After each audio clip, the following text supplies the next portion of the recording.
What's up, everybody? I was gonna say this for Veterans Day, but I got caught up at the barbecues. But every Veterans Day, I think about an old teammate of mine named Mike Anderson. He was a guy, he served in the military for 4 years before he came to the NFL and played football. And he ended up being a Pro Bowler. But when he scored every touchdown, he used to salute the audience. Not, for the camera, but, to honor the men and women that he served with when he was in the Army. I believe he was in the Army or the Marines. And he had a nonprofit that supported, people in the armed forces. And so one year he took us to he had an event at a military hospital. We went to the hospital, and you walk in and you see like all types of stuff. So people with missing limbs, people with half of their faces blown off, all types of stuff that, missing arms, missing fingers. They had all types of stuff. These guys that served in war. People who had, some type of chemical warfare was against them, and their eyes were red and blind. You've seen all types of stuff. And but we came there, a couple of guys, we signed autographs, footballs, put a cheer on some of the faces. You can tell, made them happy for the day. Their favorite players were there. So it was a lot of guys came out to support Mike. Mike was cool. Then we went in this one room. It was a guy, he was hooked up to a bunch of machines. He was isolated in a separate room.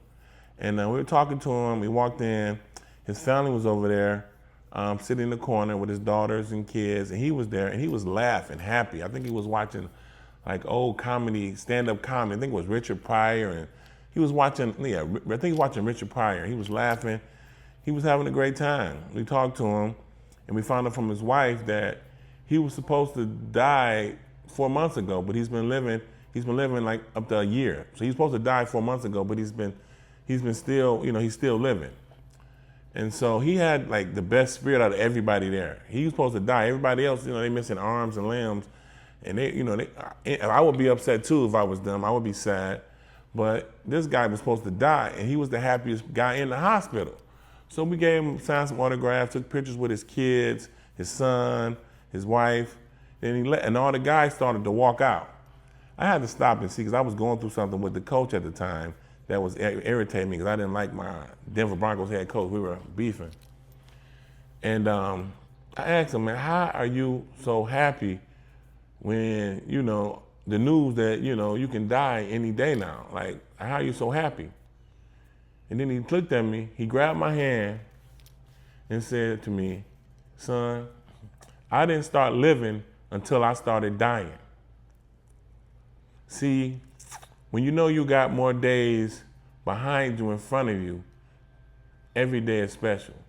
When I get a smile from my daughter, it's the best smile, because I don't know when I'm not gonna be able to see that smile again. When I eat my breakfast, lunch, and dinner, I enjoy every piece of it, because I don't know, I might not be able to enjoy a great meal again.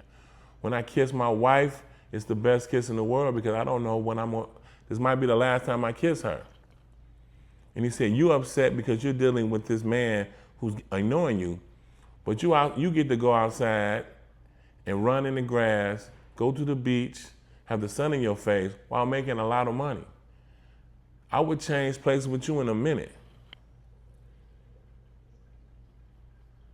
I would change places with you in a minute. So remember that even though you feel bad for yourself, there's always somebody that has it worse than you. That man, that changed me forever. I stopped, I started appreciating things more. And so we all go through things, and it can always be worse. And so I just wanted to let you know, I know I'm late, but salute to all the veterans. My uncles, both of my uncles served in the military, but you still alive, so live it. You still alive, so live it. You got dreams, you got things you want to do it. So don't get to the point where you on your deathbed and you regret the things that you should have known you should have did anyway. You've always wanted to do that, so just do it.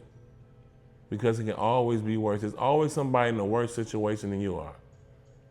So just remember that. You are still alive. So just do it. It don't matter how old you are, do it. You want to take that trip, do it. Life is too short to live with regret.